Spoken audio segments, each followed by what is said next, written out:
Welcome back to Free Action. Today I'm going to be talking about Warhammer 40k's very own Dark Heresy.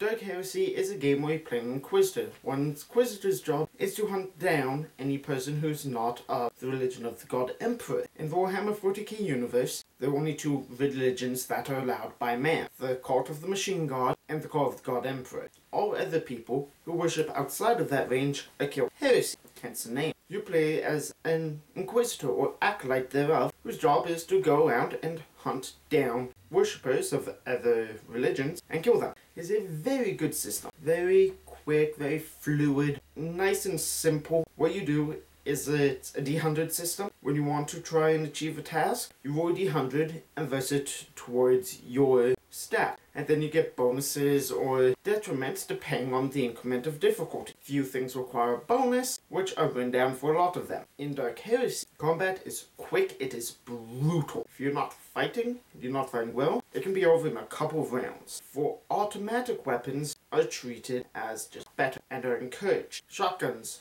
are better and encouraged. The game is very quick, very brutal in its combat. This puts a lot of strain on the storyteller. If they don't get the encounters right, they can end up overpowering the players or just not being a challenge whatsoever. The game's leveling and experience system also works quite well. For every experience increment you hit, you get a new rank, which allows you to purchase new abilities. Each rank has its own set based off of whatever class you pick. I have a few problems. One, once you pick something, you're locked into it. Once you pick a class, you are completely locked into it. You have no choice but to keep on going that way. You might have slight variations, but it's essentially all the same. Another problem is psychic magic. In the psychic is very dangerous. I'm not talking to the people on the receiving end. No, I'm talking about the caster, the psychic. It is dangerous. There's a 1/10 chance whenever he tries to channel a power that is going to screw up and he's going to pull extra energy out of the void where all the magic and supernatural stuff comes from. This can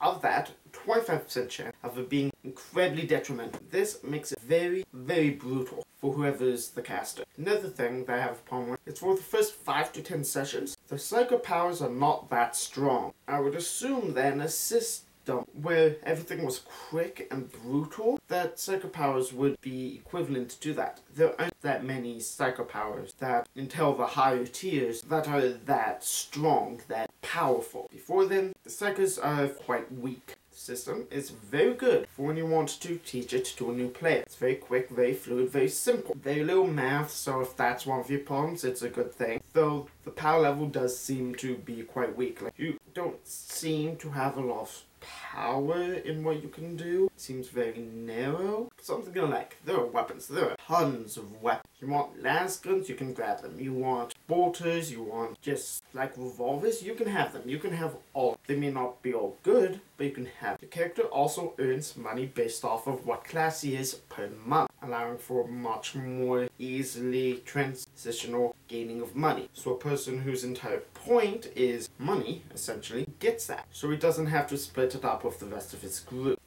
Another problem I have is with the incremental money that you get, depending on the month, there are a lot of items that just seem way overpriced for you to ever be able to receive them. I'm talking power weapons, power armor, bolts. No, not bolt guns. Bolts is in the individual ammo. While some things are quite cheap, let me put this in perspective. The average player, around the point where they should start being able to use bolt weapons, should be earning around 100 throne or gold per month. A single bolt costs 16 gold, which means if you want to blow your entire paycheck, you can get 5 bullets. 5. And bolts aren't even that much more powerful than anything else. There is lots of brutality. It even has a chart based on where you hit them severely. What will happen, like their leg may come flying off. They may be burnt into a pile of ash where all the bullets on them have a chance to explode. Their face might melt before their eyes pop out of their sockets. Very brutal, very descriptive. It's a goth punk set, very dark, very gruesome. There isn't room to be like the stereotypical space marine or fight hordes of Tyranids. No, your power level is too low for that. For a long time, it's too low for that. If you want to be a space marine, good luck. It's really hard. Power armor isn't the, oh, I've got power armor, I win now? No. What happens in this is, when you get power armor, you get a battery. Those are those backpacks. These batteries last for up to 5 hours before they have to be recharged. They don't say what happens when the battery runs out. I assume it just becomes like a big chunk of metal that you have a problem moving around. But it is still quite interesting. But the game is good. The game is flat, fast, fluid, fun. What more could you want? Very brutal. Good game.